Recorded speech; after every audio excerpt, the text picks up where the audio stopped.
noches, donde está la biblioteca, whatever it is, I don't care. Let's go, baby. Welcome, baby. Sports has been off the hook today and tonight and tomorrow and yesterday.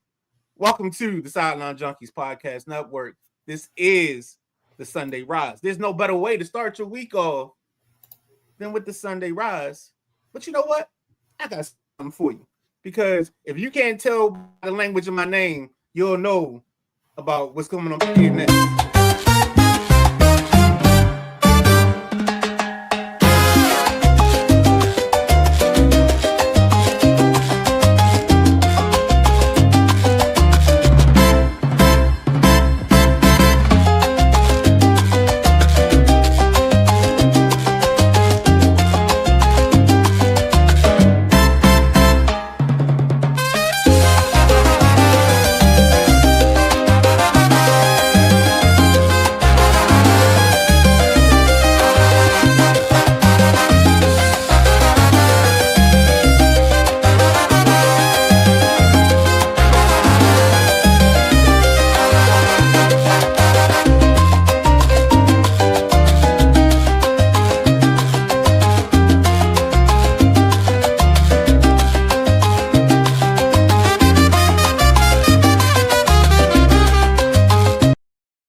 Had to pull that out of the Tito Fuentes bag, baby. Yes, sir, baby. Tito Fuentes, baby. Woo! Yeah, you don't know about that, baby. You don't know about that. Yeah, boy. It's the Sideline Junkies Sunday Rise, baby. Starting the only way we can because we have a fool in the driver's seat, and that's me. But there's an enabler, him, the big guy, KG. I think my name says Janinte de Medianoche. I don't know what that means. I thought it says Midnight Rider. I don't know for sure. I could be lied to. It could be like that tattoo on a girl's leg that's supposed to mean goddess, but it says food stamps in Chinese. It don't matter. We doing a hunting today, baby. We got a lot of stuff coming to you. I already see my man in the comment section, Anthony. So we definitely gonna have some Q and Anthony today. Banner wise, what we got coming up? We got the reverse mock.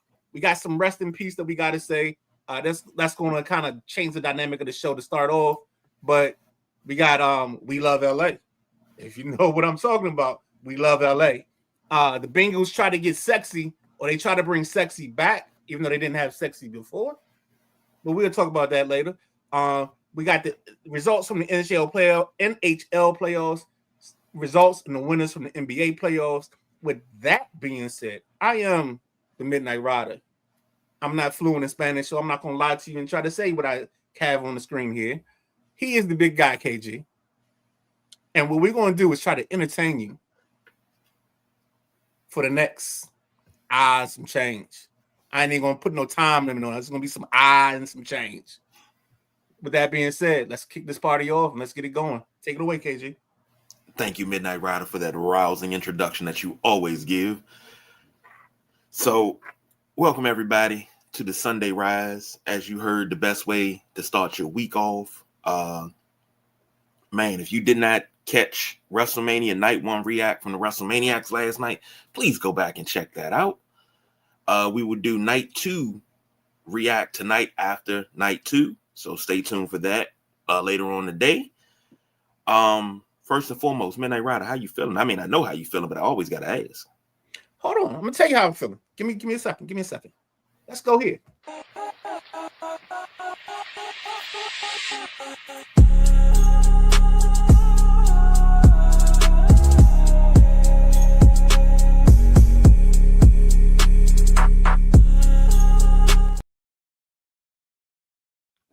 There you go. That's what I'm feeling.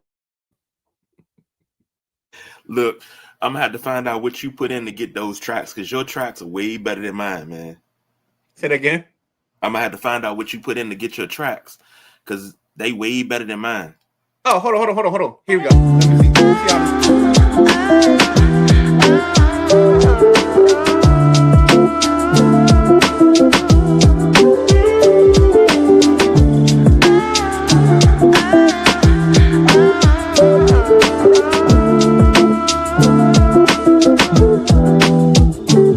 this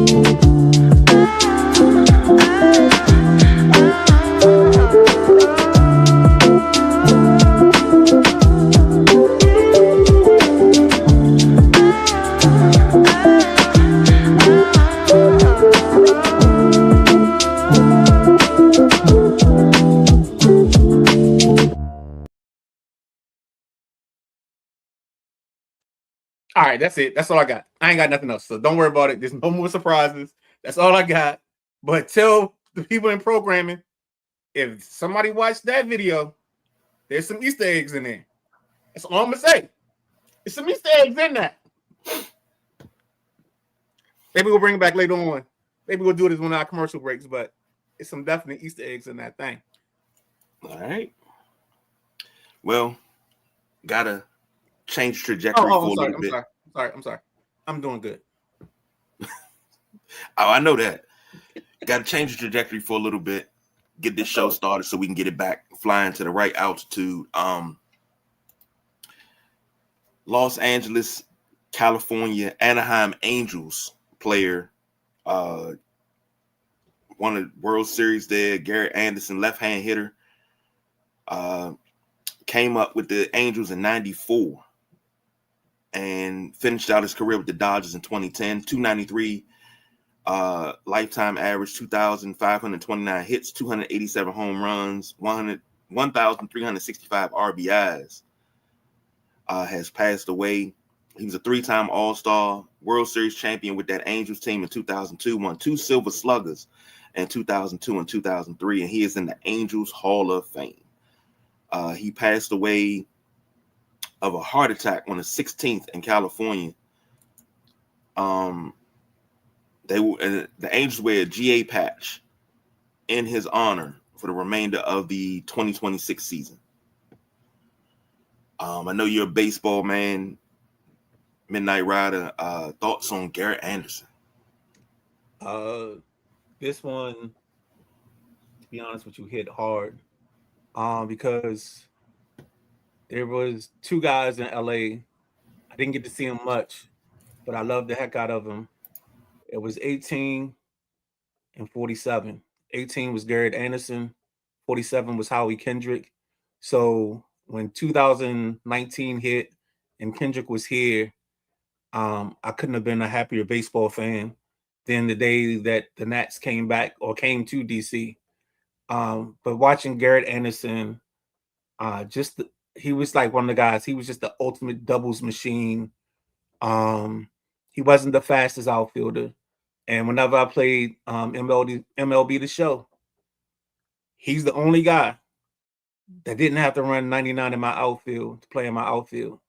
So I always made an exception for him, or if I could, I'd DH him, depending on who I was playing or what the rules were of that game. But Garrett was just a solid dude, man. Just solid overall, solid. Just he wasn't one of the big boppers. He was one of those guys that he always made the right baseball play, and for that, I'll always have respect for him. He's not quite Sheffield, but he's in that realm for me of like just the guys that I liked.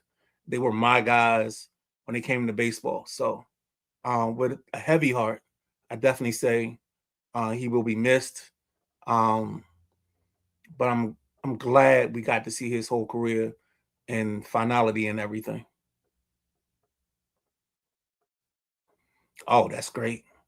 Keep talking. That's the best stuff you ever said. Oh yeah. Keep it going. Mufasa. Oh Lord. We also have to say rest in peace to basketball great, quite possibly one of the, I'm not gonna say one of because I'd be lying, the greatest international player ever, Oscar Schmidt. I'm gonna let you take that one first. Okay. Played in Brazil from 74 to 2003. That was how long his playing career was. He was drafted in the NBA in 84. Now, if he would have made it to the NBA and played, 84 would have been the greatest draft class of all time. I'm just going to say that. But he is the all-time leading scorer in international basketball. He won the FIBA International Cup. He was the top scorer in the FIBA International Cup in 79. Voted FIBA's 50 greatest players. He was a ULEB All-Star. He won the 3-point contest in the EB All-Star game in 94, Spanish League top scorer in 94, 7-time Italian League top scorer, won the Italian Cup in 88, 9-time Italian League All-Star. I mean, the resume is, Lord.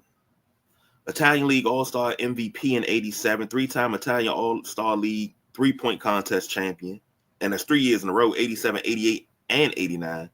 2-time Italian second division top scorer, South American club champion in 79, 3-time Brazilian championship champion, 10-time Brazilian championship top scorer, won the Olympic order in 97, had his number 18 retired by Wavre Caserta, his number 11 retired by Pavia, his number 14 retired by Flamengo. And he's in the Italian Basketball Hall of Fame, the Spanish Basketball Hall of Fame, as well as the Naismith Hall of Fame and the FIBA Hall of Fame. 6-time gold medal winner, won 2 silvers and 4 bronze in Olympic play and FIBA. He's the only man to ever give the Dream Team the business, because they shut down Petro, but they couldn't shut down Oscar Schmidt. And Oscar Schmidt, if for those that are uninitiated and you ain't aquatic enough, was actually Kobe Bryant's favorite basketball player.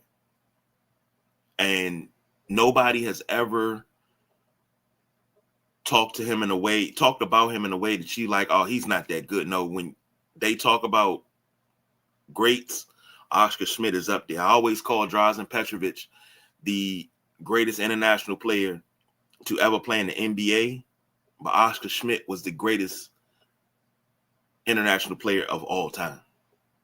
And I'm not saying that because he passed. I've said that several times. You can go check the tape. If we would have seen him on the NBA hardwood, things would have been a lot different. I'm just going to say that. So, Midnight Rider? No, I can't echo or say anything better than you said. He was always the dream or the thing that people always talked about. What's the line? There's a line in a movie, and it talks about somebody's name, and it says if you say it anymore, it's like a whisper. But when you say his name and you get close to it, it'll disappear. I forget what that line is, how that line goes, but yeah, he's like a legendary character that we never really got to see. Somebody that was always just out there in the atmosphere, but never like real to us. So I appreciate everything he has. KG, I gotta hit some comments real quick because we're all over the place this morning. We got Anthony going, we got Tim. I know where Tim's going. I'm nervous for you, KG, because I already had this conversation about an hour ago, so I already know his thing. But let's start Anthony at the top here. Anthony says, by the way, as soon as you guys had the countdown for the show, the Bengals just traded their 10th pick to the Giants for Dexter Lawrence. We're well aware of that, and we have adjusted our mocks, or will adjust our mock. The good thing for us is we're going from 15 to 1.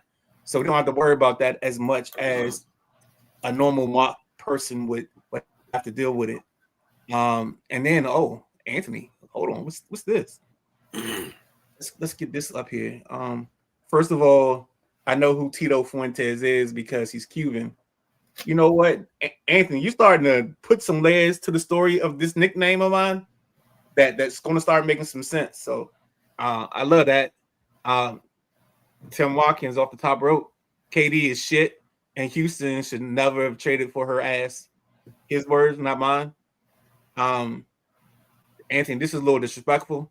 I would put Garrett Anderson in the same category as Preston Wilson or Devon White.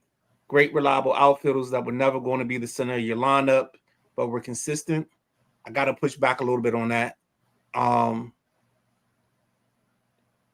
Anthony also says, okay, by the way, Did you guys see Roy Tarpley passed away?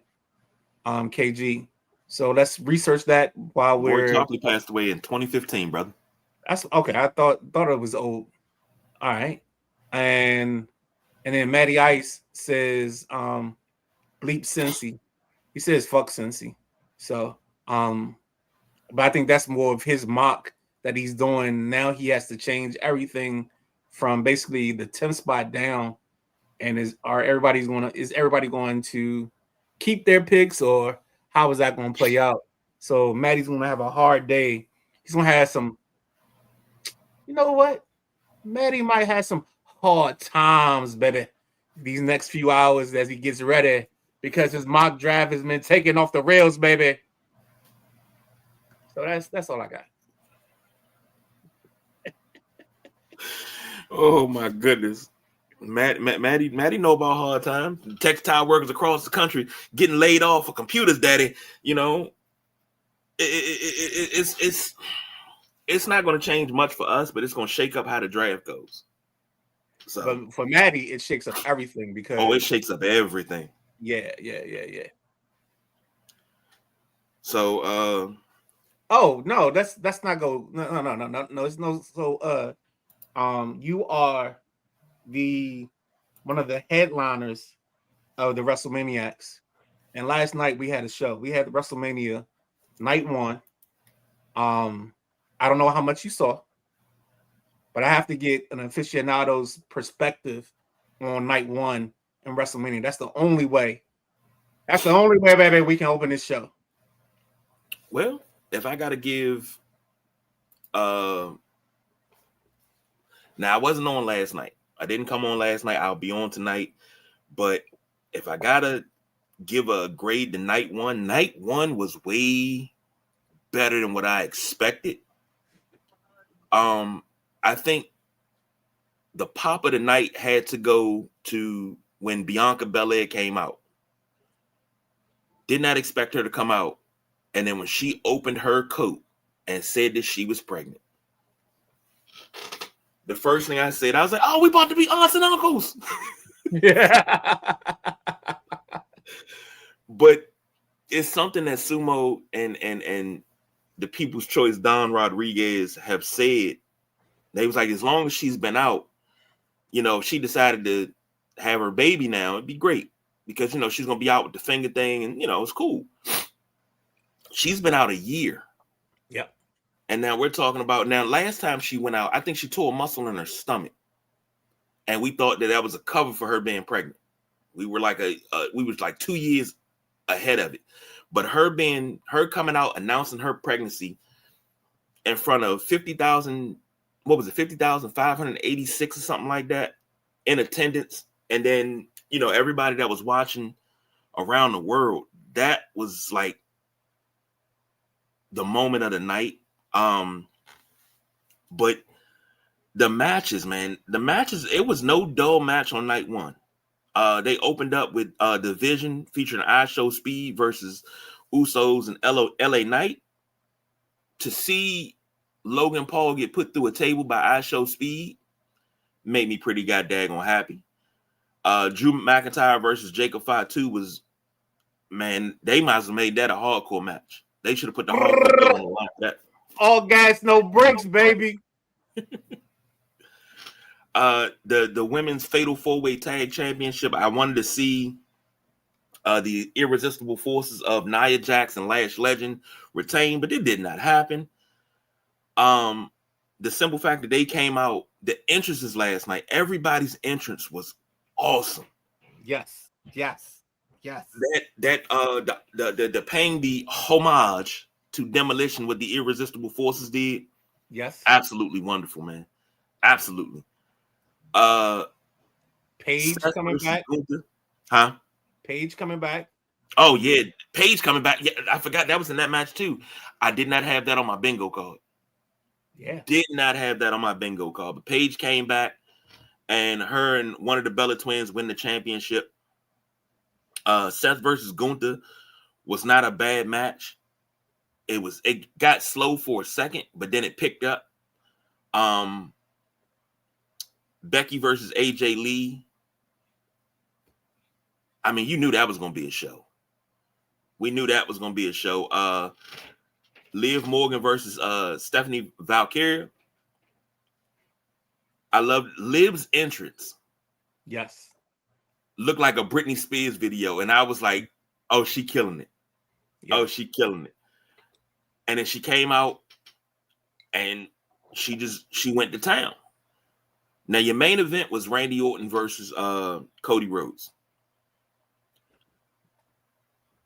Cody Rhodes came in that thing as champion. And we was like, all right, he's going to lose the title at WrestleMania. He'll get it back next pay-per-view. This is what we talked about. They put on a show to close out night one. Randy loses. Cody wins. Cody retains. Randy goes and gives Cody the punt. I was floored. And I was like, y'all are going to end on this? This is what you bring me to the highest of the high to tell me, oh, that's all we got for you right now. What are you saying? I'm afraid for tonight and night two, because I really think night two is going to be underwhelming compared to night one, because that's normally what we've dealt with since they've been going to this 2-night format. Night one is always off the chain, got everybody going. Then night two is like a big long bathroom break because you're really not interested. So that's my fear for tonight. But I'm hoping that tonight we get the same or more of what we got in night one. So Anthony jumps in with my favorite entrance of night one was Jacob. I love that too. KG, as a fan of Stephanie, I feel the way they took the title off of her is them burying her because she couldn't do her promo correctly in English. Any thoughts on that before we go away? Asuka doesn't talk perfect English. Neither does well, on camera, Asuka doesn't talk perfect English. Neither does Kairi Sane and all of them, and it's okay. You can still be champion. I don't think that was the case. I just don't think she had the momentum that they really wanted. And I kind of figured they were going to put the belt back on Liv anyway, because Liv never gets a real run with the title. She'll win the title and might have it for 2 weeks, and then something will happen. She'll get hurt, or they'll just take the belt off her. They never really give her a real run. So, with you on that. All right. I know I crowbarred that into our show. So you want to take a break and then go to something else, or you want to just go ahead and jump into something else? We can take a break and come back and I guess talk playoffs. Playoffs. All right. Let's go. How long do you want this break to be? Up to you. Well, matter of fact, make it a long, because I need to get something to drink. I need to pull one of your moves. I need to go get something to drink. All right, let's go. Here we go. All right.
That beat makes me think I'm a closer coming in for the 9th inning. Woo! That's indeed, baby. Ladies and gentlemen, it's the Sunday Rise, brought to you by the Sideline Junkies Podcast Network. I am the Midnight Rider. I do what I do. We do what we do. That's the big guy, KG. We just having fun this morning. I ain't been back to sleep since 6 o'clock this morning, so I'm just wired right now. Oh, that sounded good too. Boy, if that had hops and barley in it, woo, that sounded real good. I know it Close. does. I know it doesn't. Close. All right, root beer. Yeah, Okay. root beer. Yeah. But with that being said, I'm the Midnight Rider. That's the big guy, KG. We coming back. We talking playoffs. We had some great games last night. And before I even go into that part, I'm sorry. I gotta give a shout out to my boy DJ Pop Rec. Um, I know you guys hear the Latin, the salsa music in my intros. He's part of the reason. Him and the 2019 Nats are part of the reason that I'm into that style of music. He sent me if you're in a salsa dog, I got a salsa mix. I'm gonna send you. Versus from I think it's called iMix that he made. So if you want it, I'll send it to you, bro. But yeah, I was in my car just giving them the mean face with the salsa, giving them my Victor Cruz, baby. But with that being said, let's stay on point. Let's stay on target and topic. KG, take us through the playoffs. I don't know what sports you want to start with, but I'll follow. Let's start with the NBA. All right. Round one games from yesterday were as follows: the Cavaliers and the Raptors. And I believe you have that already loaded up. So let me put that right there. Cavaliers 126, Raptors 113. Let's see who your leading scores here. I think they were pretty balanced. Yeah, they were. For Toronto, Barnes had 21, Ingram had 17, Sheed had 17, RJ Barrett had 24, Murray Boyles off the bench had 14. For Cavaliers, Mobley had 17, Allen had 10, Harden had 22, Spider had 32, and they got 24 off the bench from Struss. You don't see much bench scoring like that. But they take a 1-0 lead in the series. Thoughts on that, Midnight Ride? I think this is Cleveland series to win. I think from the radio I've listened to in Cleveland or from Cleveland, the pressure's all on Cleveland to make it to a championship series, even if it's just the conference championship. And I think they have a good road to that by being the 4 seed. They avoid Boston in on their route to making it to the finals. They can play Detroit, and I think Detroit is very vulnerable in this situation, and they can be had because I don't really know how much I believe in the Detroit Pistons. So the Cavs got out early. They had a good start, and Matty Ice says the same. Cavs had a good start. Coach Mark said no free ads. I'm not sure what we're talking about. You got to clear that up for me. Maybe it's because I gave a shout out to my boy. I don't know, but hey, we'll go from there. But I think Cleveland just took care of business the way they were supposed to. So let's go to the next one. What you got next? Next up is Nuggets 116, Timberwolves 105. McDaniels and Randall gave you 16 for the Timberwolves. Gobert gave you 17 and 10. DiVincenzo gave you 12, and Edwards gave you 22. Ayo Dosunmu, damn, that's your boy. Yeah, they gave you 14 off the bench. For the Nuggets, Gordon had 17, Johnson had 12, Jokic had 25, Murray had 30. Braun gave you 12. They really got nothing from the bench there. Nah. This I've said this all playoff talk long that Denver's going to be a problem because this is the first time in a long time they've had both Murray and Jokic healthy at the same time. I think they're going to be a problem.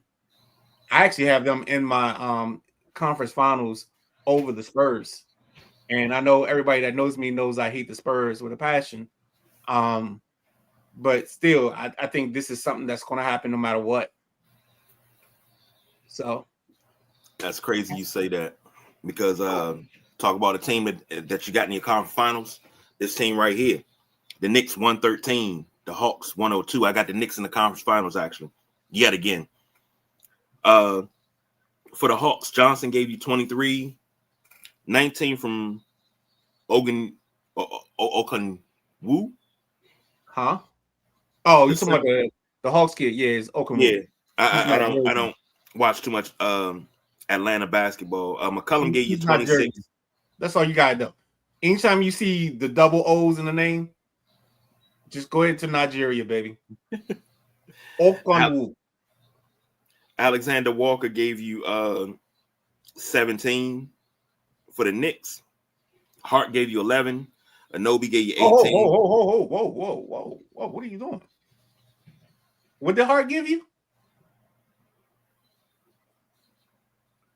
Look at Hart's stat line. He gave you what?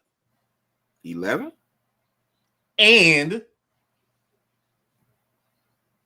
he gave you 14 boards, baby. We can't just gloss over. Oh, I'm giving you 11 points and 14 boards. I'm sorry. I didn't scroll over. I didn't scroll over. When you a Midnight Rider favorite, you do some things. You feel the stat sheet, and we gotta give them love in the stat sheet, baby. It's love in the stats. That's what they say. Well, I guess there was a Hart in the house last night because he stood up to 11-14. Stand up. Anobi gave you 18. Towns gave you 25. Bridges gave you 11. Brunson gave you 28. Again, short bench. They only went 4 deep on the bench. And with the bench, 6, 12, 20 points from the bench, but they still won this game by, 11. So, Knicks over Hawk. Oh, the root beer. I get paid for that. So, I think the Knicks had to start this way because I think there were some questions about Atlanta giving them a fight. And I think the Knicks have to take 1 and 2 so they can get out in 5 instead of getting out in 6. If they take 1 and let Atlanta steal 2, they're going to have a fight and they're going to have to go 6.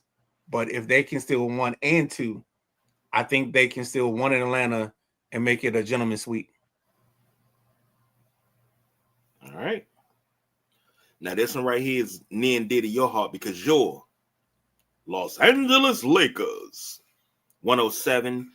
The Houston Rockets 98. No Kevin Durant. Thompson gave you 17. Smith Jr. gave you 16 and 12. Sagun gave you 19. 7 from Okiji and 17 from Shepard. Eason gave you 16 off the bench. For the Lakers, Hachimura gave you 14. LBJ gave you 19. 19 from Ayton with 11 boards. 15 from Smart. Kennard gave you 27. Bronny James got some playoff action. Yeah.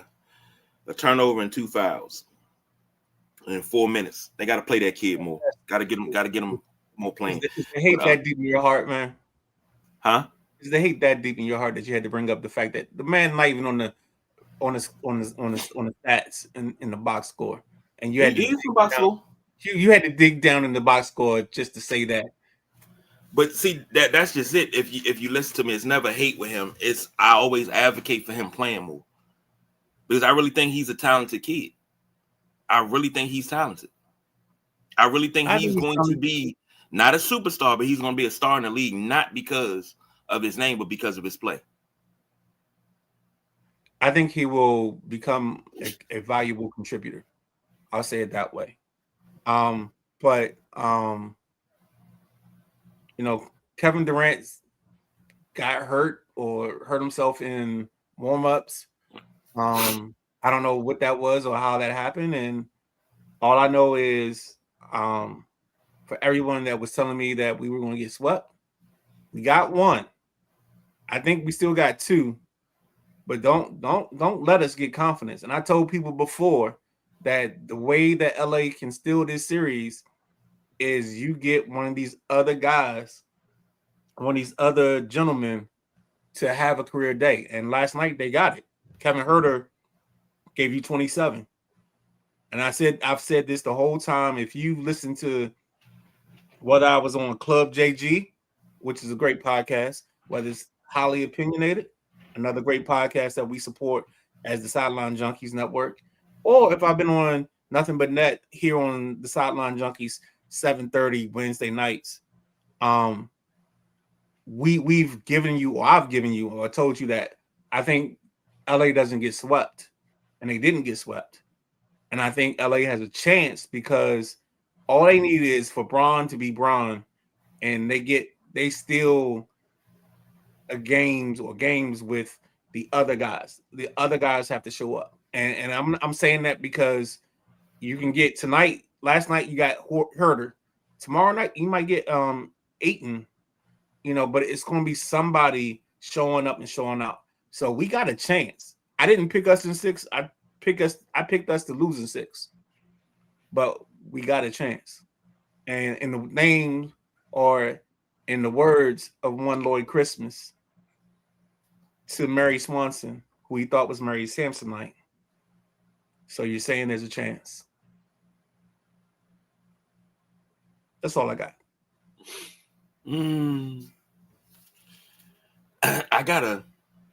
know what? I think I might have to ask this question. When you started that sentence, I've been in music a lot today, so I apologize for interrupting you first and foremost.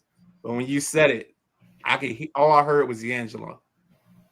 I got a Jones in my bones. I'm telling you. Yeah. All right, go ahead. I'm sorry. I'm gonna have to ask this question off air because it'll take too long to answer. No. Let's go. Now, see, somebody said something about Golden State, and they said you get all the praise from about Steve Kerr and the contracts, but he didn't cultivate the dynasty that was built by Mark Jackson. Not my words.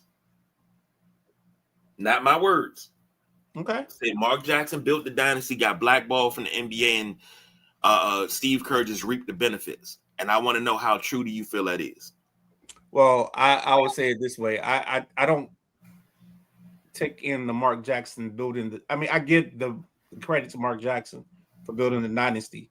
But if you watch Nothing But Net that comes on this network, whether it's Facebook Live, YouTube, or X, 7:30 on Wednesdays, and if you catch us the next day on all your streaming podcast networks, I've said publicly that the James Wiseman and the Josh Kuminga picks help fail this thing from being a dynasty and being something that should have lasted 8 or 9 years. They shouldn't have. What they have? 3 championships, maybe 4. They got 4. All right, so they should have 6 because they had the honeycomb hideout. They were in the perfect place, and I think they cheated themselves. And I think Kerr is the biggest reason for that failure. If Steve Kerr was Marcus Aurelius and he walked up to the next coach that takes over Golden State, he would tell him that, my faults as a father are your failures as a son.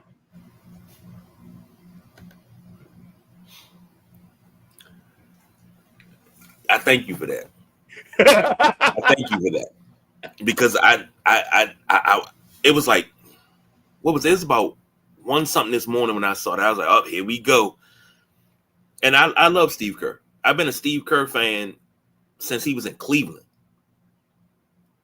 Like, I've been a Steve Kerr fan for a long time.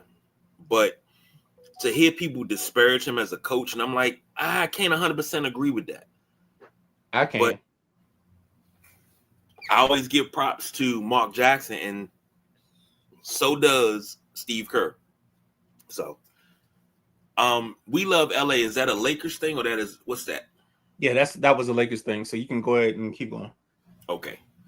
Sticking with the playoffs, we're gonna move on over to the NHL playoffs. The Flyers beat the Pens 2-0. The Wild beat the Stars 6-1, and the Hurricanes beat the Senators 2-0. Now I got into the hockey challenge. Late, but I'm gonna tell you this: Maddie about to be a happy dude, man. Huh? Maddie's gonna be a happy dude. You got Carolina winning it, huh? Yes, sir. And I looked at it. I was like, yeah, nobody's beating them. I got no dog in the fight this year. So I got Carolina just rolling through and beating the hell out of everybody. Well, they have a very unique style of play that makes them problems for everybody else, because you have to do something different when it comes to them. You have to play a little differently and have different what's the word I'm looking for? Different expectations when you play Carolina. So I think Carolina has the opportunity to be different, and I think they imposed their will yesterday on the Senators from Ottawa. And I think even Maddie wanted to put his juju on it a little bit. Then it's ironic that before the Hurricanes even won it, that we got my guy, the touchdown baby Jesus, and the touchdown baby Jesus pose. So I'm not saying nothing.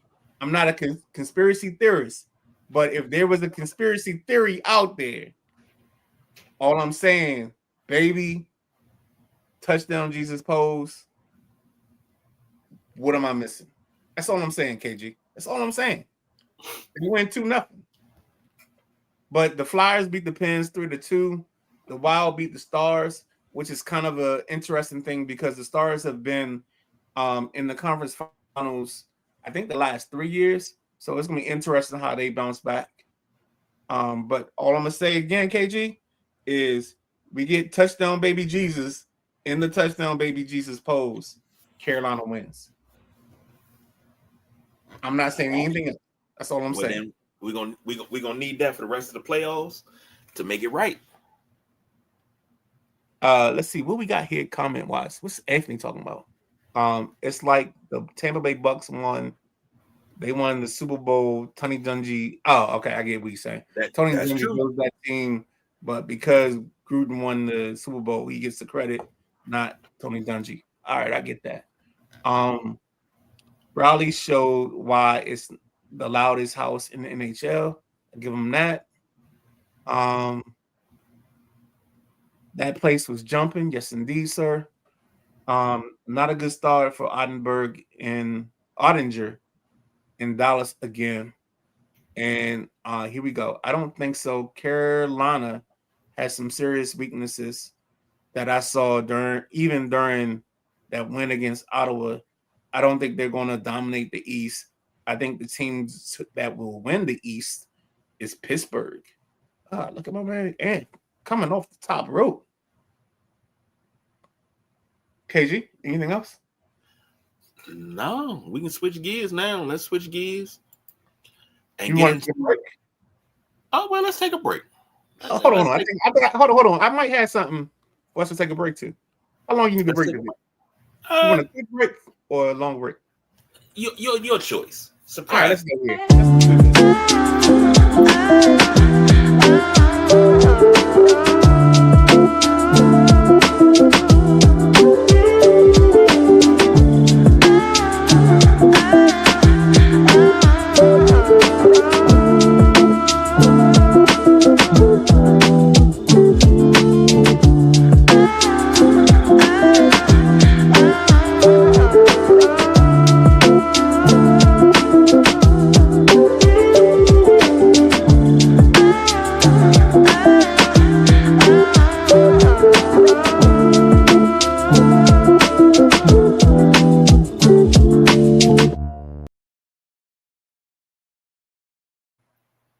bringing it back to you, the Sunday Rise, brought to you by the Sideline Junkies. I hope you paid attention to that little commercial break because there's some interesting Easter eggs stuck in that intro. But with that being said, I'm the Midnight Rider. That is the big guy KG. We do this thing on Sunday mornings where the best thing you can do to start your week off is to spend time with us. So if you don't know, hopefully now you know. KG, just go ahead, take it away. Because I don't want this to be about me. I mean, why would I do that? Like, why would I make the show about myself? You know, I mean, I had 2 commercial breaks, starting the show off with 3 intros. That wouldn't mean I'm making the show about myself, man. Is it? No, not at all. Exactly. I thought so. I thought you feel the same way. Switching gears, we're gonna rock it. This came out late last night. This is what we were talking about, top of the show. The New York Giants trade Dexter Lawrence, aka Sexy Dexy, to the Cincinnati Bengals for the 10th pick. He passed the physical. The trade is official. He signed a 1-year, $28 million extension. So he's tied to Cincinnati for 3 years. Mm-hmm. Shocking. No. But I'm happy he gone myself. Yes. So. But it says a lot about the division from this standpoint of I think New York took a look at what they could get at the number 10 spot. I mean, not New York, Cincinnati took a look at what they could get at 10. Is it more valuable to take what we get at 10, or should we trade for a player that's established and known?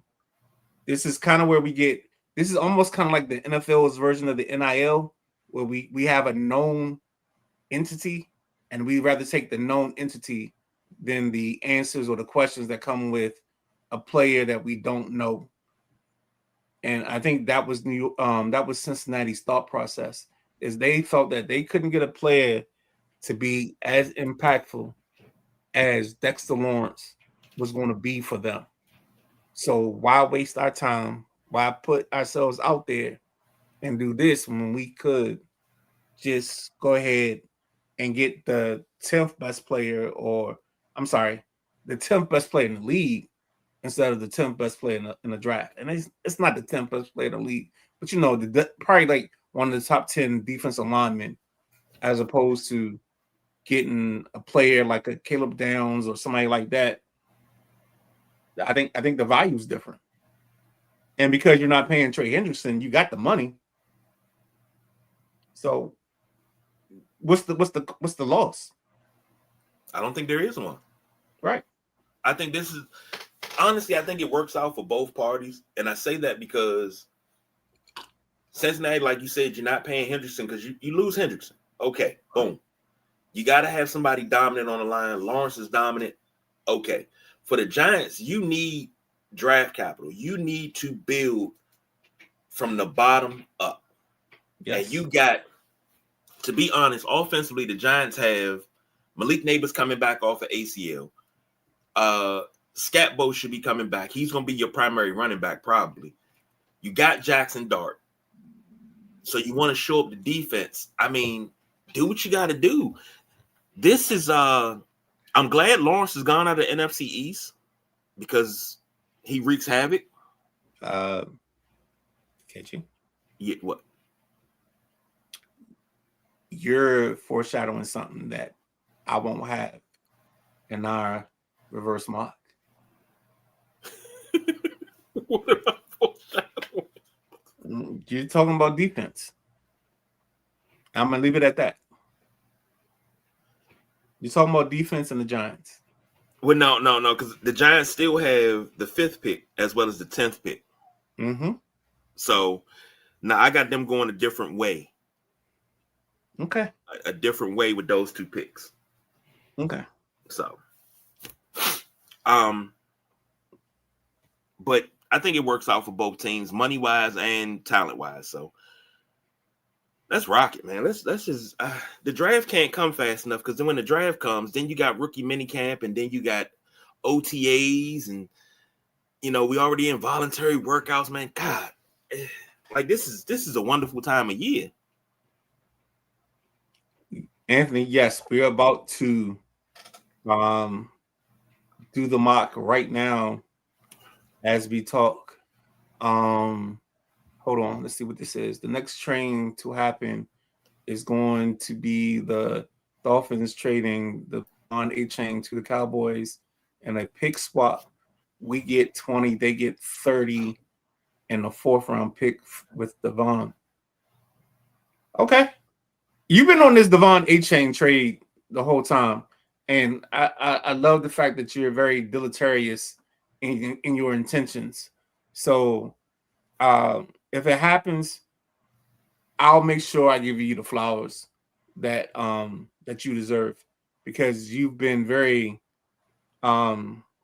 ostentatious in your conversation about this.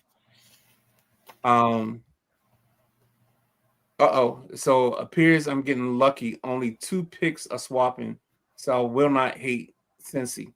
And for those at home that don't know, Matty Ice does the People's Mock. And in the People's Mock, we represent the millions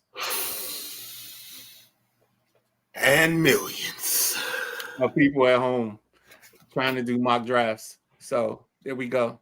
Oh, you know what I tried? You know what? Here we go. Sidebar. I'm gonna take this off I'm taking this off the thing because KG, I know you paid attention. I don't know if everybody else paid attention, but I know you saw it. So in the Midnight Rider / Ben Conti realm of creation and creating content and doing weird random stuff, there's a picture of us hosting the Sideline Junkies Thursday Night Throwdown as pimps. Before that, there's one of us dressed as the Road Warriors. There was a third one. But unfortunately, because creative couldn't work it out, the differences in price and contract and some payments and trademarks, the one I was trying to get us, actually, you know what? Grab my coattail, dog. I'm a lead, you follow. But there was a tag team I thought, maybe we should represent. And I think they start off with a thing like, "Oh, you didn't know? Your ass better call somebody. It's me, it's the D-O-double-G." I'm gonna let you. We're gonna cut it short. Go ahead and get to it, KG. Go ahead, you can do it.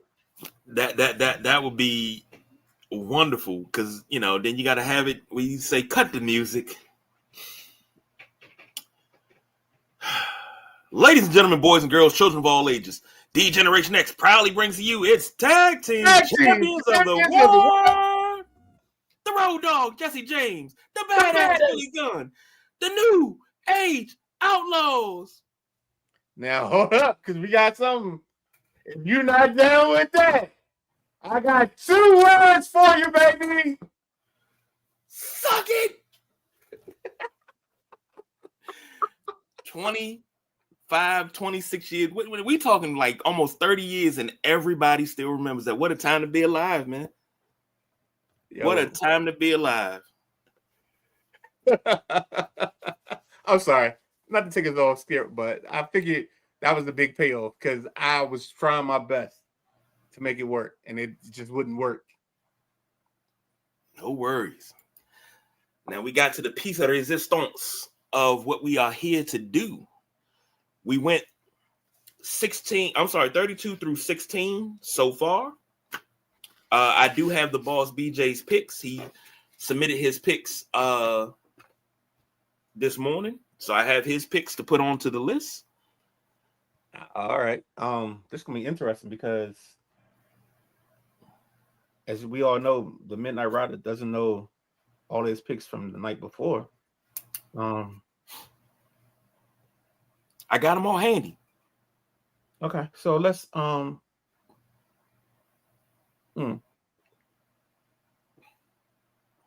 on. Got distracted here for a second. Let's go ahead and get that started. What are we on? 15? Yep, Who's number at 15. The Tampa Bay Buccaneers are now on the clock.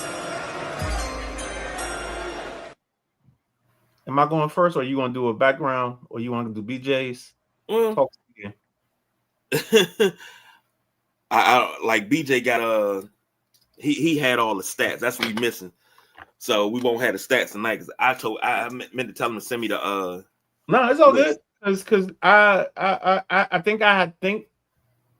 No, I don't think I think, and I don't know why I know, but I think I have something at 15, because I took Malachi Lemon at 15 or 16 for the Jets, right? Yep. Okay. All right. Here we go. I'm good. Now, according to Pro Football Focus, the Tampa Bay Buccaneers need some help on the defensive line. Yes. Me, myself, I have them taking Kendrick Falk out of Auburn. Okay. Edge rusher, 6'6", 276. You can't beat that. A lot of strength. His pro comp is Eric Armstead. I don't see the Eric Armstead, but I get the comparison because of the arm length and everything. You know what? I'm gonna sit here because I know this guy has to go. So I'm gonna go ahead and agree with you on the Falk pick. So I'll take Falk as well. Who does BJ take? He had a double pick, so we got to pick somebody for him. He had them picking Monroe Freeling, but Monroe Freeling was already off the board. On his bracket? He got them going tackle. All right. So I think the other person that could be used here, and I don't know if he used them yet, and I don't know if he's going to use him before now, but I think this would be an interesting place because they lost Mike Evans. I think this would be an interesting place for Jordan Tyson. I don't know if he has them on his mock before or after. He do. All right, so then let's use somebody else.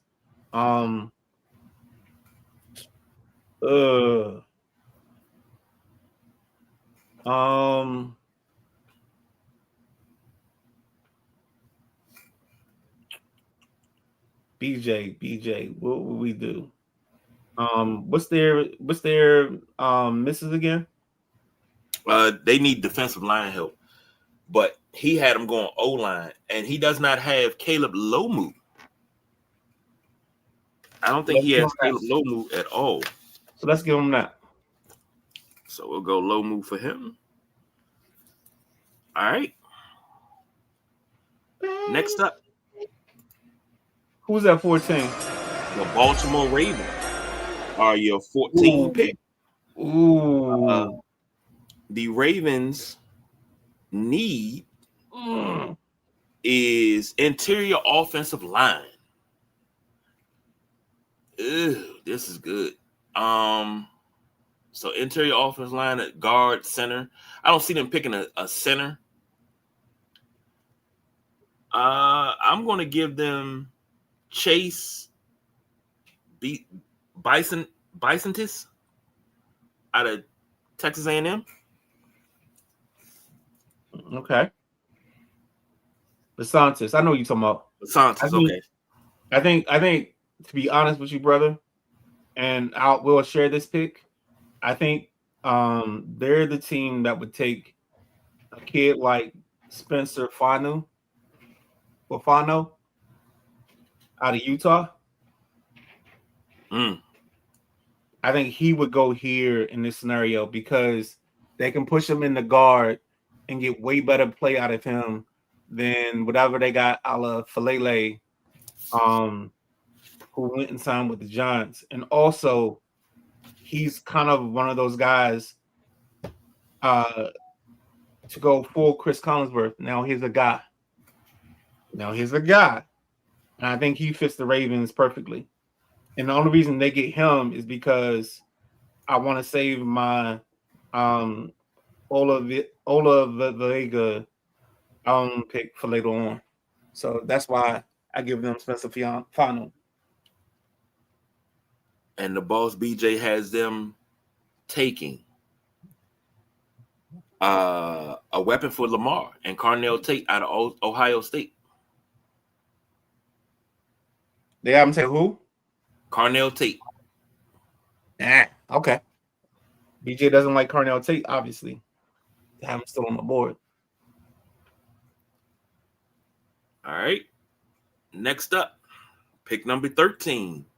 The Los Angeles Rams are now on the clock. Pro Football Focus said they need a linebacker. Now, we done picked some linebackers in this draft already. I think you should get off of that. But that's my thought process. You don't think they're going to go linebacker? No. So I have, all right, this is strictly Midnight Rider in his bag type of thing. I have them taking Omar Cooper, the wide receiver out of Indiana. And I'm gonna say this way. I believe he's their pick because they love big guys, big wide receivers that don't mind getting dirty. They don't mind blocking. They don't mind mucking it up. And when I see Cooper, I see a similarity to Puka Nacua on why they took Nacua. So I'm probably out on a limb. And I don't mind being out on this limb. Sometimes, I messed up. What you mean you messed up? Last pick, Boss BJ had Ruben Bain going to Baltimore. He had Bain going to Baltimore. And then he had Tate going here. Okay, that's fine. So I apologize. The good thing about what we do is it's not brain surgery, so nobody's gonna die from our mistakes. I agree with that. Yeah, but yeah, I think this is a place where Omar Cooper. And this is honestly, I'm telling you right now, this is strictly like a Midnight Rider feel. I've had this feel before, and it hasn't steered me wrong. Bo Nix going to the Broncos, if you remember. But I think this is one of my feels. I got two feels in this draft. And I feel what I feel when I feel what I'm feeling. So let's hit comments because I see some interesting stuff over there too. All right. How far we got? I think we got to go to Anthony saying I have Tampa choosing Kenyon Sadiq in my draft. I like that. I had the Ravens choosing Vega, the Rams choosing Jordan Tyson, the Cowboys choosing AJ Housey. I don't know who AJ Housey is. I don't remember that name. And my Dolphins choosing Monroe Freeland, offensive tackle out of Georgia. Okay. We'll get to you, Anthony. Calm down. We got you, baby. BJ checking. He said, give me a lineman for the Ravens. And I got Tate gone higher. Not sure why I put him there. Okay. And then there's one more. He said, okay, I thought I was tripping on the Ravens pick. No, that was on me. That was on me trying to read too fast. All right, reading and comprehension of different things. What's your pick? I don't know if you gave it or if I was looking linebacker, but I'm gonna go a little different. I'm gonna go out on the limb, Tina Marie style. Mike Washington out of Arkansas, your boy, the running back. That's too soon. I think they'll go running back here. Nah, it's too soon for him. Too soon? Yeah. Really? He's a second round guy. So you want to start dancing with the devil in guys like go up your board. I don't know what board you're looking at, but you want to go up your board a little bit. Well, he's a third-rated running back by ESPN because I'm looking at Pro Football Focus for needs. But we're not going to get to our third running back, and so what's going to happen running back wise, and kind of reason why I'm telling you that we might want to steer off of this is, I think one is Jeremiah, I think two is Jadarian, and I think 3 is Mike. So I think Mike comes off the board way later in the process. Okay. And I just want you to try to be as accurate as we can get you on your picks on this. Well, if I stick to what Pro Football Focus is saying and them going linebacker, hell, if I'm not mistaken, we'd already picked the top 5 linebackers already. Right. But there's another spot. They got another position for Baltimore. I mean, not Baltimore. Who are we talking about? We're talking about the Rams. Yeah. So the Rams have, hold on. Let me get back to them.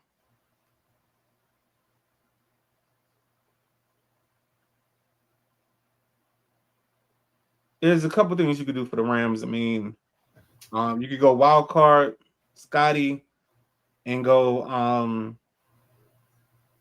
They could be a team that goes crazy and goes Ty Simpson, but I wouldn't do that or wouldn't recommend that. I think the Rams could go corner. What's your next highest rated corner on your board that you have? Next rated that's available. Corner you haven't given to the team. Jermon McCoy. Do you have him going somewhere else before that? Nah. So I think that's a good one. Or you can go, I don't know what the offensive linemen look like on your board. That's another option, but I don't think they would go there. Another person that might be good for them is Tyson, Jordan Tyson. If you don't have him going somewhere else by now, I think he's another person of interest. I'll put McCoy there. Okay. Out of Tennessee. I rock with him. All right. I rock with him. So now we at 12 with Dallas, right? Yep. So the Dallas Cowboys, you are now.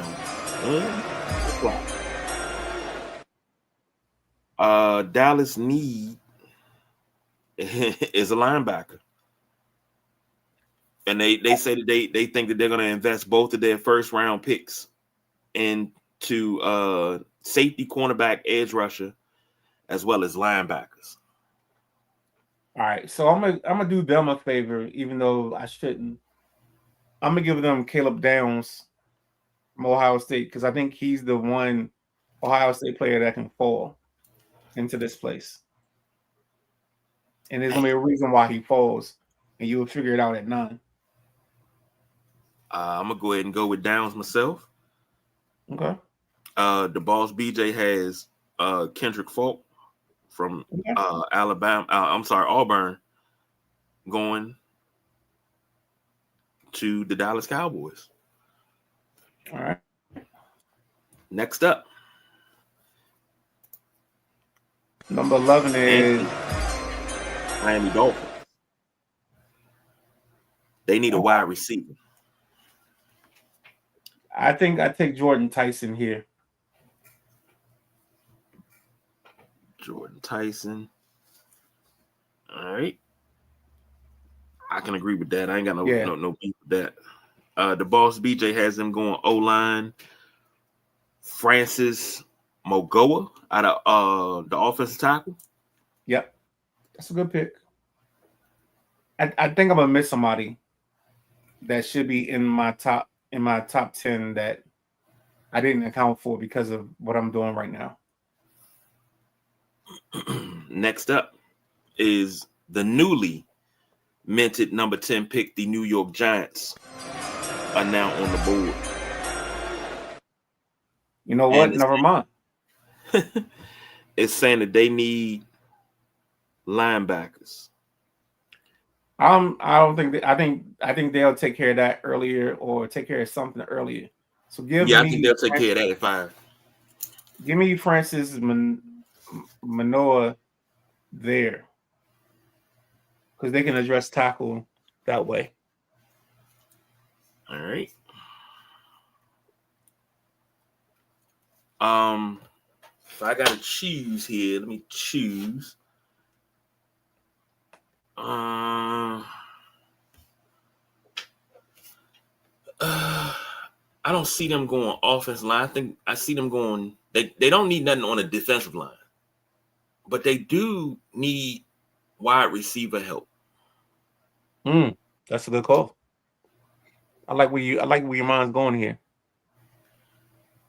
I'll go because I didn't go. I didn't pick him at all. You guys did, so I'm gonna go Carnell Tate here.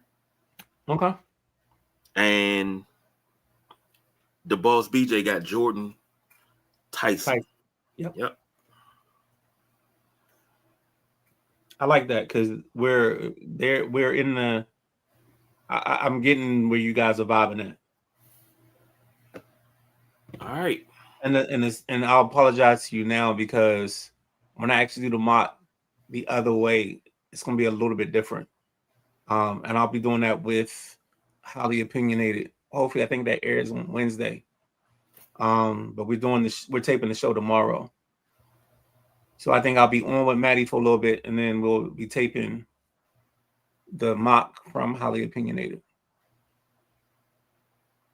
This has been a shameless plug for myself all day today. I apologize, KG. Don't worry about it. I know who I'm working with. We're working with the true James Brown of podcasts, hardest working man in podcasting. Next up, number 9. Now this shifted. We thought this was going a totally different way, but this shifted. Kansas City Chiefs, number 9, are now on the clock. Where you going? Now normally I would have went running back here. I don't have to go running back here. It messed everything up because I don't have to go running back. So, with that being said, I'm going to go corner. Monster Delane. Did I pick him already? I think I picked Delane already.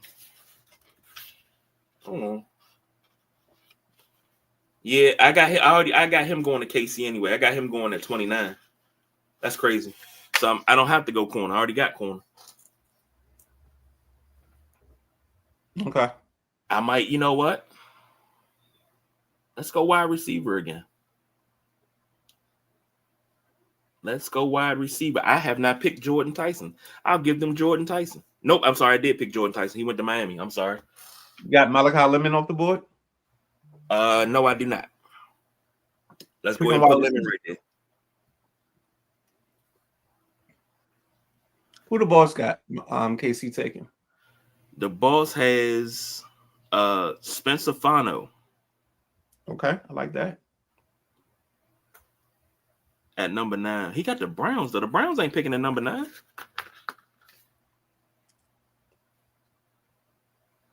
Did I miss something? No, you didn't miss anything. Okay. You may have just made a mistake. Okay. So he got Fano. I got Lemon. Who you got? Kenyon Sadiq. Why not replace the tight end that does everything with the tight end that can do everything? And all you got to do is teach him the basics. Teach him how to run through zones. He's a freak of nature. You can make him better than he would ever have been in any other system besides NKC.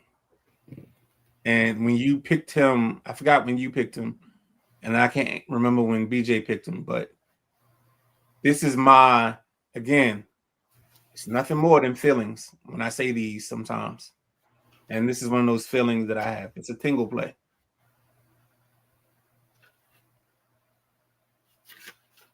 All right. Now, see, I know where I messed up at. I'm looking at where I messed up at. I done picked 2 players twice. So that's where I done messed up at. I done messed all the way up. That's the beauty. That's why the reverse mock is so difficult. Yes, it is. I got Tate twice. I got Tate going to Cleveland at 24. So I can't have him going to the Giants. Just give Tate to the earlier pick, and you can write in whatever you want at 24. All right, I'll change that to Boston. You'll figure that out on your time. I mean, not saying it like your time. You figure that out on your time. Okay. Nah, just because I knew this was going to happen, so that's why I said it that way. I got you. Next up, the Saints.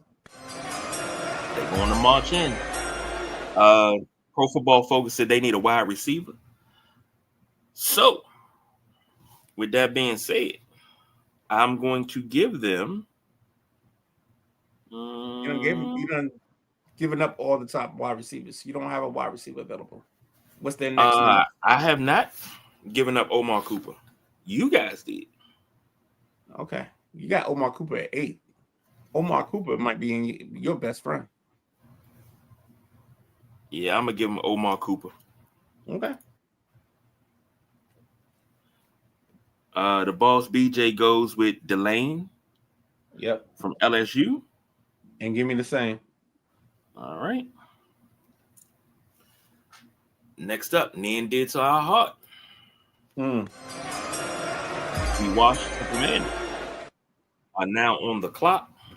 Pro Football Focus said their needs are wide receiver.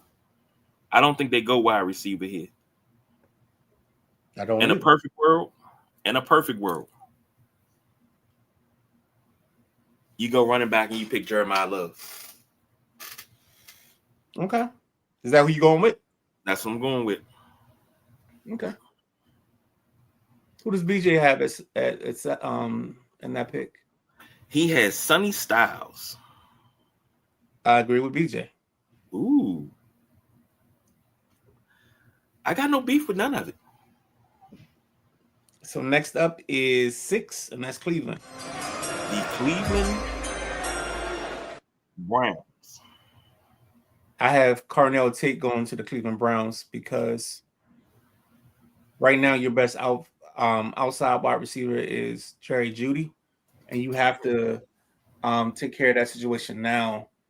Because if I remember correctly, I gave them a O lineman, and I think this is where I messed up because Morgan Freeland is going to end up not getting taken in the first round.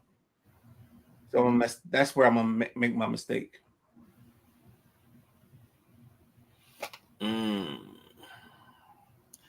The boss BJ, he got Carnell Tate going here as well, but he has him going to the Chiefs, not the Browns at 6.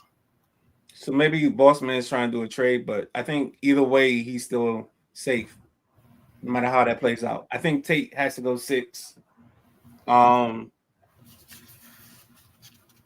Yeah. I like it. I think I'll go receiving threat, but it'll be Sadiq here for me. I think this is where you put Sadiq because your buddy looks like Tarzan, plays like Jane. He's on the outs. He's on his way out. He's a free agent. But don't forget they got the kid they drafted last year, Fanning, number 44 as their tight end, who's pretty much pushed Joku out the building or out the door. So he made it easy for them to move on. All right. Number 5. The New York Giants are back on the clock. This is their second pick in the first round. I got them taking Sonny Styles right here. Okay. I had that already written down before anything else. The boss BJ have them taking Caleb Downs. Okay. The Giants. Gosh, I hate you for this reverse mock.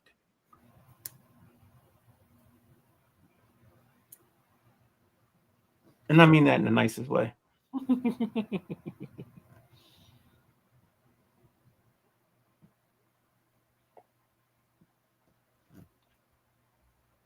You know what? Let's put Freeling here. Let's go Morgan Freeling, give them a tackle.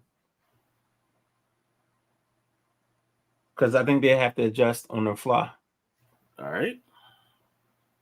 Yeah. Number 4. The Tennessee Titans on the clock.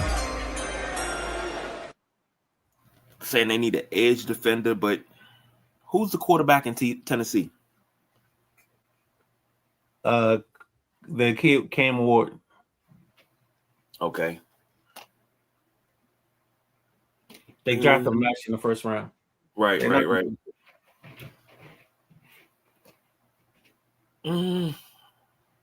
while you thinking about it, I think this is where Arvell Reese ends up. Okay. So give the Titans Arvell Reese at 4. Reese. All right. I would give the Titans. The Boss BJ has the Titans taking Jeremiah Love. Okay. So I'm going to give them David Bailey. Okay.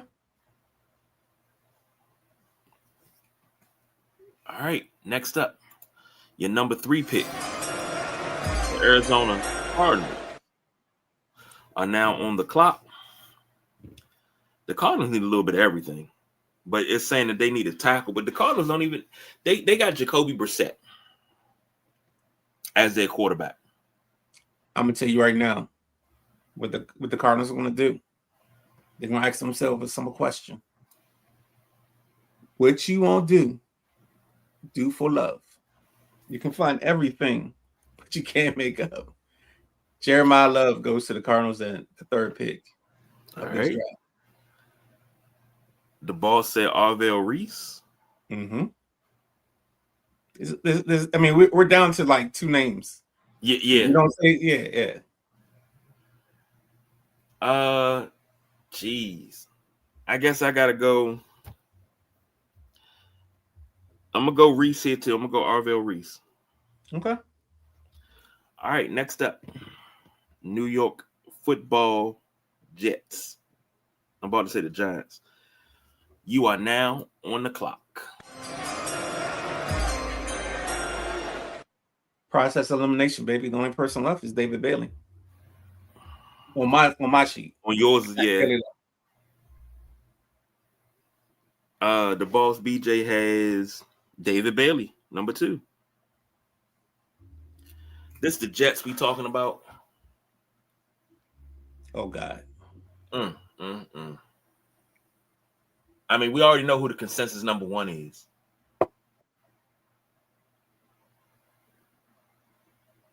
I want to say it, but I don't think it's true. I don't feel a conviction.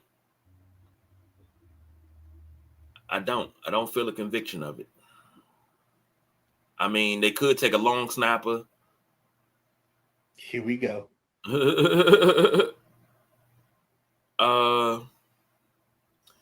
I think they're gonna go quarterback.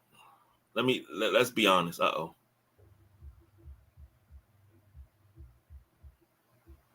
on. Lost my page. I think they're gonna go ahead and take Ty Simpson.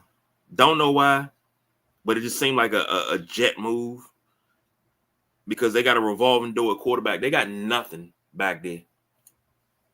Okay. So I think they'll take Simpson. And I think everybody's in consensus with number 1. Yeah. Mendoza. Yeah. So we ain't got to put the Raiders been on the clock all summer. We ain't got to put them on the clock. Right. They've been on the clock.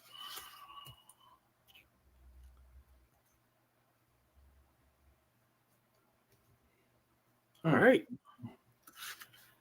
So that is the reverse mock draft.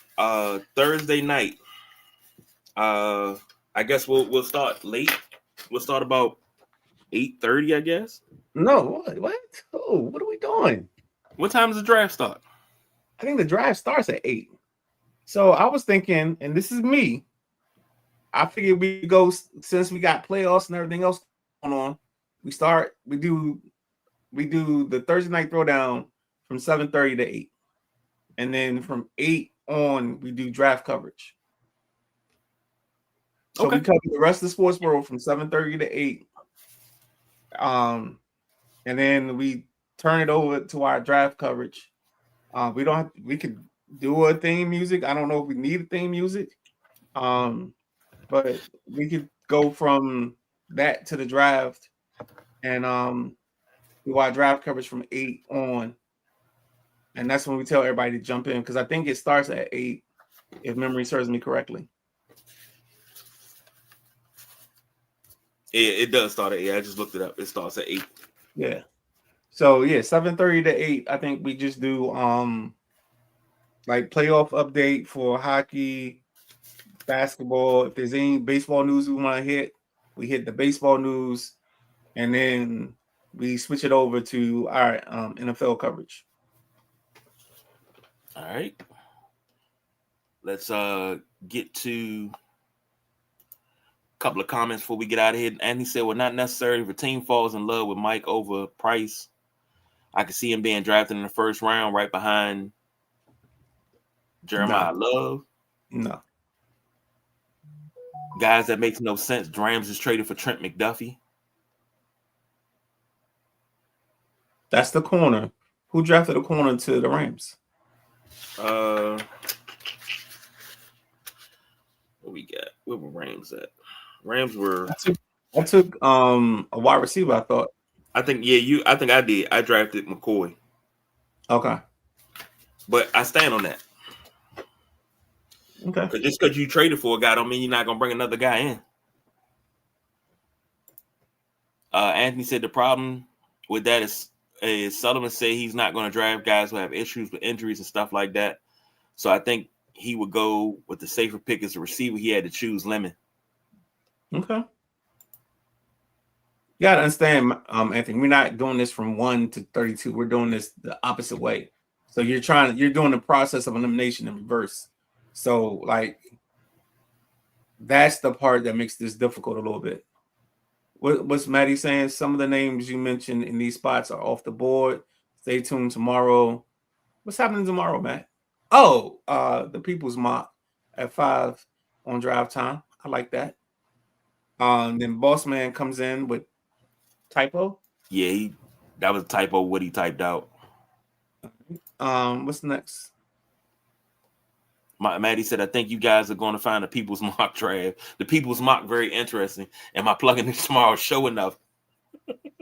I mean, hold on, Matt. I mean, you're talking to a group of guys that open. There's a guy on this show that opened the show with like his own promos, like.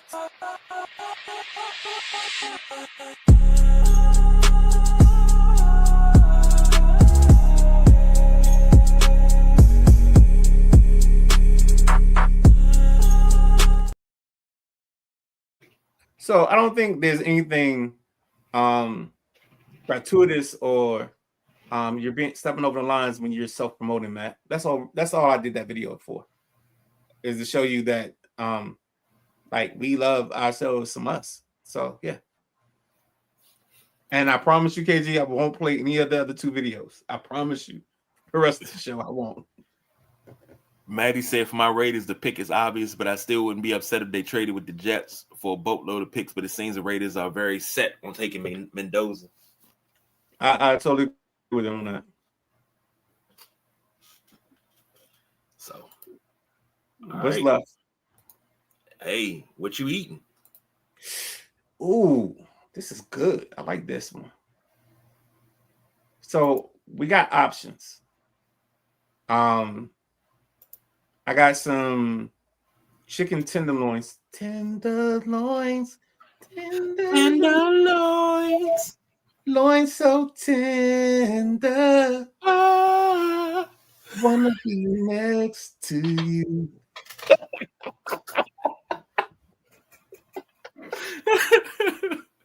I'm sorry. You gotta commit to the bit, baby.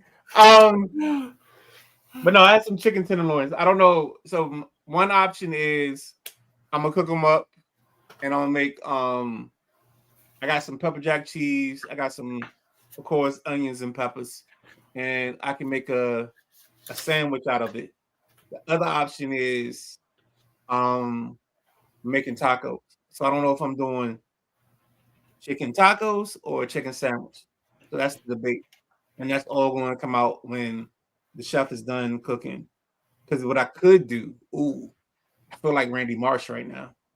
I could cook them up in like a nice little thing of olive oil and sear them nicely on each side, then cook them slowly.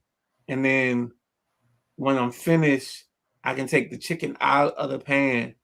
And because, the pan's going to be kind of a little burnt up, and there's going to be some renderings left. and then I can take some like white wine and put the white wine in there, and I can, you know, take care of the renderings that way, and create my own little sauce, or maybe a red wine. And I'm doing too much. All right, no, I'm sorry, I drifted off. Got too creative in the moment. Well, ain't nothing wrong with that. What did Randy Moss say? Oh no, my favorite line is, "Oh, you're gonna deglaze that pan." You don't watch South Park? I haven't watched that in years. Oh my God, you gotta watch when Randy Marsh gets addicted to cooking or cooking shows. It's right around COVID. So it's like, and I so got what he was talking about, because during COVID, I got really into cooking and like deglazing pans and doing all that stuff. So it's like, yo, I'm gonna try to send you the clip, dog. Trust me, you'll get it. Steak and chicken fajitas from Sylvester's. I know that's right, BJ. Ain't nothing wrong with that. How many sauces do you get, B? If you can still conversate. Yeah, yep. See, B, no. Deglaze that pan, baby. We haven't made a official decision. I think we're gonna go chicken, but haven't made an official decision. All right. But need to make a decision within the next hour or so I can go pick up what I need to pick up and keep it pushing. But if I'm allowed to do this, I don't know, I might bake a couple pieces of chicken, some good sides, some broccoli, So maybe what some you rice. gotta do, KG, is you gotta take that chicken, because it's probably chicken thighs, right? And you gotta put a little olive oil in the pan, and then you gotta sear in the pan, right? Oven top. And then what you do is you take those seared chicken skins, because now you sit them on both sides, and you're gonna put that in the oven and let that cook the rest of the way. And then when it's finished, you want to take them out of the oven, and you're gonna put them chicken pieces on a plate by themselves. And then you're gonna see those brown renderings at the bottom of that pan. And what you're gonna do? You're gonna deglaze that pan, baby. Oh man. BJ said all hot sauces. But so good you don't need them. See, he's not a condiment person. I mean, I get what he's saying, but he's not a condiment person. Okay. He doesn't know the joy of having salt, pepper, ketchup, mumbo sauce on your French fries from the curry out. He doesn't know the joy of that, because it's not his thing. He doesn't know about putting mumbo sauce on his chicken, because if it's good, it doesn't need mumbo sauce. No, it's just a flavor enhancer. It does not make the dish. Just like when you go to Sylvester's and you make your chicken fajitas, like I like to take the fajita and dump it in a bowl. Same thing with the burrito. I like to dump it in a bowl, put some sour cream in there, a couple of sauces, and a little bit more rice, and mix that thing around. And I'm sitting in front of the TV and I'm good. It doesn't need it. It just enhances. It enhances the flavor. That's all. You're that guy. Okay, I got you. So no, because early on in my life, I was a big A1 sauce, onions kind of guy on my steak. And my dad used to say, he's got A1 sauce with a side of steak. Because he used to just, But as I got older and my palate changed a little bit, it became less and less about the A1 sauce and more about the steak itself. And that's also, I think that coincided with my transition from medium well to medium. Like we all have that transition at times in our lives that we have to become a better person. Agreed. We have to understand that the world is a better place, a better you, a better me. You know what I'm saying? Because we're all in this world. He said your dad with a side of steak. Yeah. now see, I was very, very young when I started eating steak. But I learned at a ripe young age that if the steak's cooked right, the juice from the steak is the A1 sauce. You don't need anything. Right, but you gotta understand that at that point, I had just had what class was that? Like in my early years, we took a class and they were talking about like red meat and like something not being cooked and you getting worms. So I was in that phase of um not trying to get worms in my stomach. So that's why I was medium well.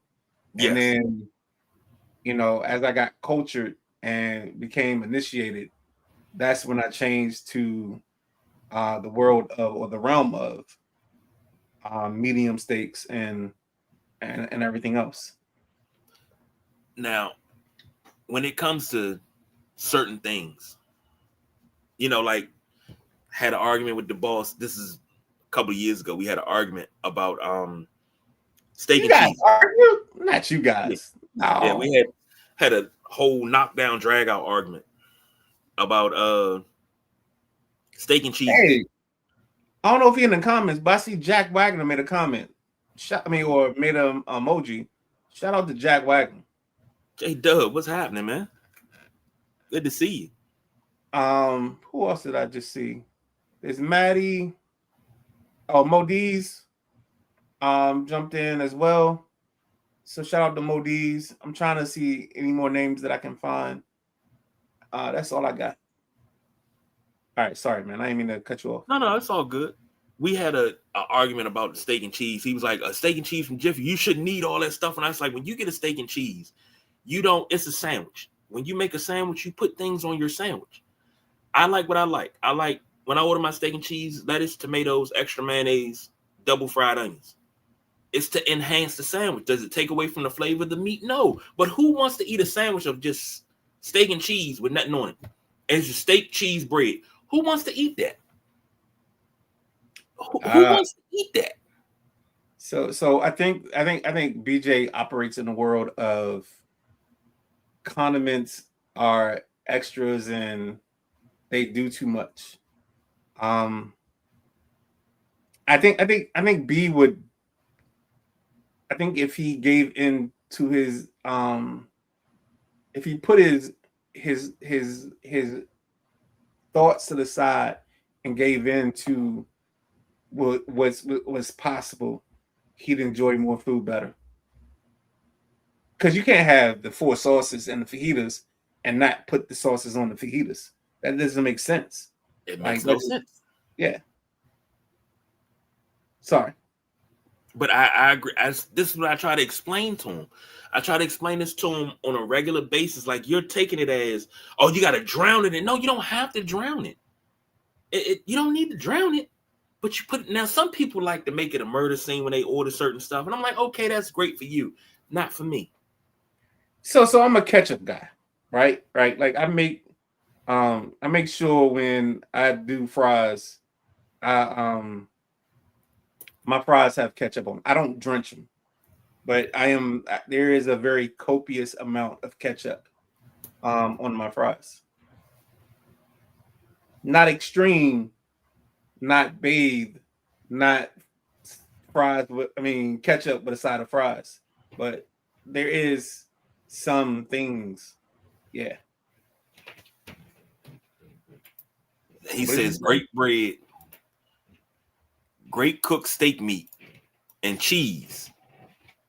Well, he's right to a certain extent.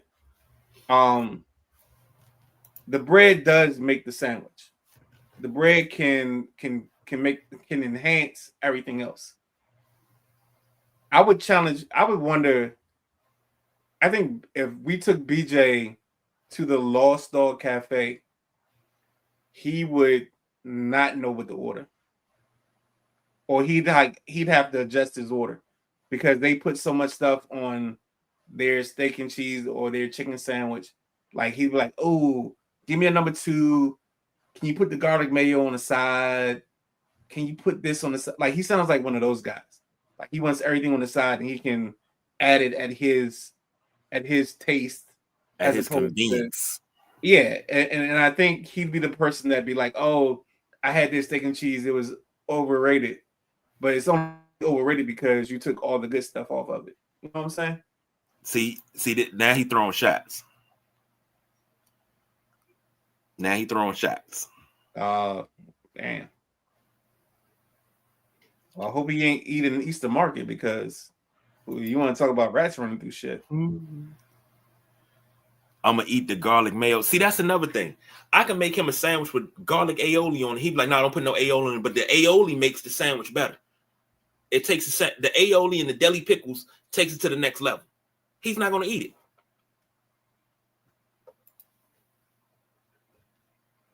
Maddie said, "One more plug for tomorrow. Trying to convince Scooter to go full Mel Kiper outfit for a bit." Oh, gotta see that. Got to see that. So, well, we did our food talk. Final thoughts before we close this thing out because we had 141. Oh, to the people from whatever the organization is that represents Native Americans that are mad about the spear. I got 3 words for you. Kiss my ass. Because I think you're just out here seeking attention now. If you're going to complain about them using the spear, which the whole time, if you paid any attention to the commanders and the way they've introduced the spear, they've done everything to distance it from the Native Americans. So what you're doing now is just posturing for something else. And we're not in Kansas City. We're not in Florida State. We're not in all these other places that still have Indian names tied to them. So what I'd like to tell you to do is 2 things. A, go mess with them so you can get your attention from them. And if you don't want to do that, there's a short pier, and I hope you take a long walk off of that short pier and fall into it.